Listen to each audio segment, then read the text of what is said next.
Plotin, première Énéade, chapitre 5. Le bonheur s'accroît-il avec le temps? Le bonheur est à chaque instant saisi dans le présent.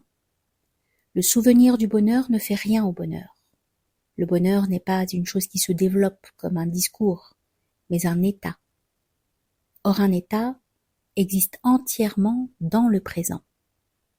Il en est également ainsi si le bonheur est l'acte de la vie. Mais dira-t-on, nous désirons à chaque moment vivre et être en acte. Être heureux, n'est-ce pas atteindre cette fin?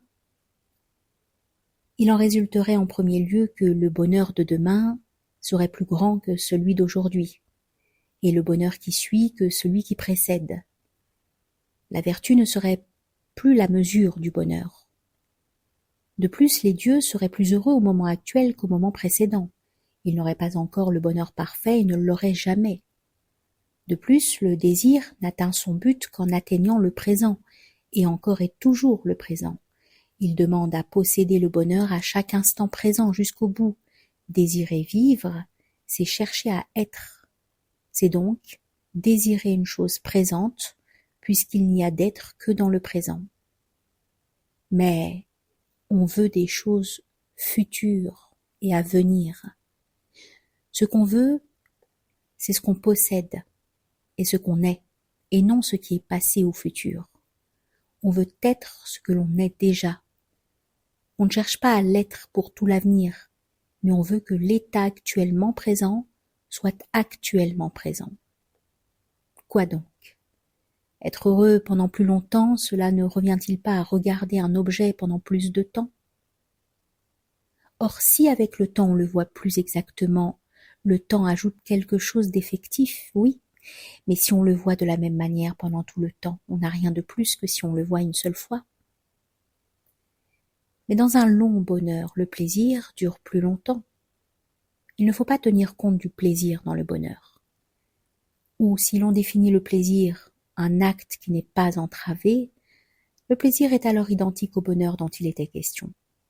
De plus, le plaisir qui dure n'occupe à chaque instant que le moment présent. Ce qui en est passé n'est plus. Quoi donc? Voici 3 hommes, l'un heureux du début jusqu'à la fin, l'autre dans la dernière partie de sa vie, l'autre était d'abord heureux et son bonheur s'est changé en malheur. Ces 3 hommes sont-ils également heureux? Ici, l'on compare non pas des hommes heureux entre eux, mais des hommes malheureux pendant une certaine période à un homme qui n'a été qu'heureux. Celui-ci a plus que les autres, c'est vrai. Il a ce qu'un homme heureux a de plus que des hommes malheureux, et il tire sa supériorité de cet état. Mais cet état est toujours un état présent. Et l'homme malheureux? Son malheur ne s'accroît-il pas avec le temps? Tous les états pénibles, en durant plus longtemps, n'augmentent-ils pas notre malheur, par exemple les longues souffrances, les douleurs et tous les états de ce genre? Et si leur durée suffit à augmenter notre mal, pourquoi n'en serait-il pas de même dans l'état contraire, le bonheur? Dans le cas des peines et des souffrances, l'on peut dire que leur durée les fait croître. Voici par exemple une maladie chronique. Elle devient une manière d'être permanente, et l'état du corps empire avec le temps. Supposons en effet qu'il reste le même et que le dommage n'augmente pas. La peine qui est toujours un état présent sera aussi la même, dès que l'on ne fait pas entrer en compte l'état passé et que l'on n'y a pas égard. Mais le mal, en devenant un état chronique, s'accroît avec le temps. Il augmente en devenant permanent, et c'est à cause de cet accroissement de mal et non à cause de la plus grande durée d'un mal qui resterait égal à lui-même que nous devenons plus malheureux. Car si le mal reste égal à lui-même, comme les instants qui composent le surplus de durée n'existent pas simultanément, il ne faut pas dire que le mal en est plus grand. Ce serait compter ce qui n'est plus avec ce qui est. Quant au bonheur, il a une limite, et toujours la même. S'il s'accroît aussi avec le temps, de manière que nos progrès dans la vertu nous rendent plus heureux, ce n'est pas le compte de nos années de bonheur qui nous rend dignes d'éloge, c'est le degré supérieur de notre vertu, à l'instant même où nous y arrivons. Pourquoi, s'il faut considérer le présent seul et ne pas faire entrer en compte le passé, ne faisons-nous pas la même chose dans le cas du temps? En additionnant le passé au présent, le temps, disons-nous, en devient plus grand. Pourquoi donc ne dirons-nous pas que le bonheur grandit comme le temps? L'on diviserait ainsi le bonheur selon les mêmes divisions que le temps, et inversement, le mesurant par l'instant présent, on montrera qu'il est indivisible. Quant au temps, il n'est pas absurde de compter celui qui n'est plus. On peut évaluer le nombre des êtres passés qui n'existent plus, par exemple le nombre des morts, mais il est absurde de dire que le bonheur qui n'existe plus est encore, et qu'il est plus grand que le bonheur présent. L'auteur juge que le bonheur est une réalité effective, or le temps qui est au-delà de l'instant présent, c'est ce qui n'existe plus. D'une manière générale, il veut que ce surplus de durée ne fasse que disperser une unité qui existe tout entière dans l'instant présent. C'est pourquoi le temps mérite d'être appelé image de l'éternité. L'âme, dans la partie d'elle-même qui se disperse dans le temps, s'efforce de faire disparaître la permanence de son modèle intelligible.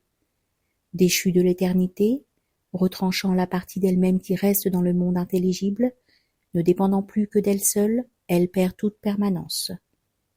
Jusque-là, cette permanence était conservée grâce à son modèle intelligible. Elle est perdue si tout dans l'âme est en devenir. Puisque le bonheur est dans la vie qui est bonne, il faut évidemment le placer dans la vie de l'être, qui est la meilleure des vies. Il ne faut pas mesurer cette vie par le temps, mais par l'éternité. Il n'y a pas là de plus ni de moins. L'éternité n'a pas de longueur. Elle est l'être tel qu'elle, inétendue, intemporelle.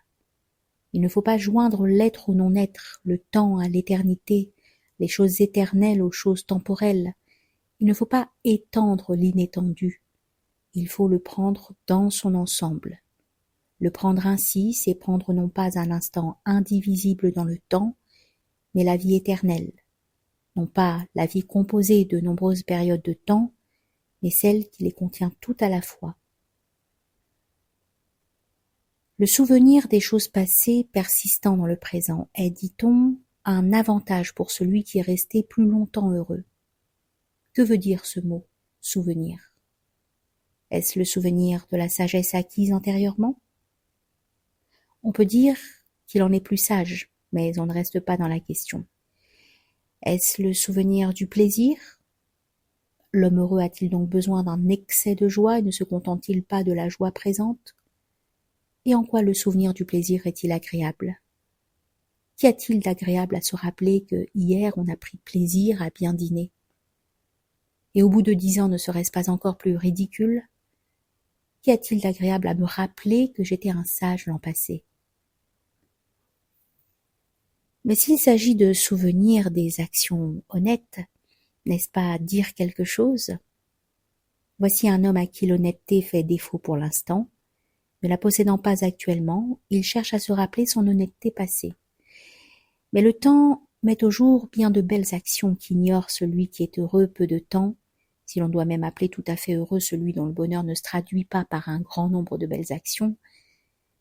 Dire que le bonheur résulte de beaucoup d'années et de beaucoup d'actions, c'est le composé d'êtres qui ne sont plus, d'événements passés et de l'instant présent qui est unique. C'est pourquoi nous avions posé ainsi la question. Le bonheur étant dans chaque instant présent, est-ce être plus heureux qu'être heureux plus longtemps? La question est maintenant de savoir si la plus longue durée du bonheur, en permettant des actions plus nombreuses, ne rend pas aussi le bonheur plus grand. D'abord, on peut être heureux sans agir, et non pas moins heureux, mais plus heureux qu'en agissant. Ensuite, l'action ne produit aucun bien par elle-même. Ce sont nos dispositions intérieures qui rendent nos actions honnêtes. Le sage, quand il agit, recueille le fruit non pas de ses actions elles-mêmes, ni des événements, mais de ce qu'il possède en propre. Le salut de la patrie peut venir d'un méchant, et si un autre en est l'auteur, le résultat est tout aussi agréable pour qui en profite. Cet événement ne produira donc pas le plaisir particulier à l'homme heureux, c'est la disposition de l'âme qui crée et le bonheur et le plaisir qui en dérive. Mettre le bonheur dans l'action c'est le mettre en une chose étrangère à la vertu et à l'âme. L'acte propre de l'âme consiste à être sage. C'est un acte intérieur à elle-même, et c'est là le bonheur.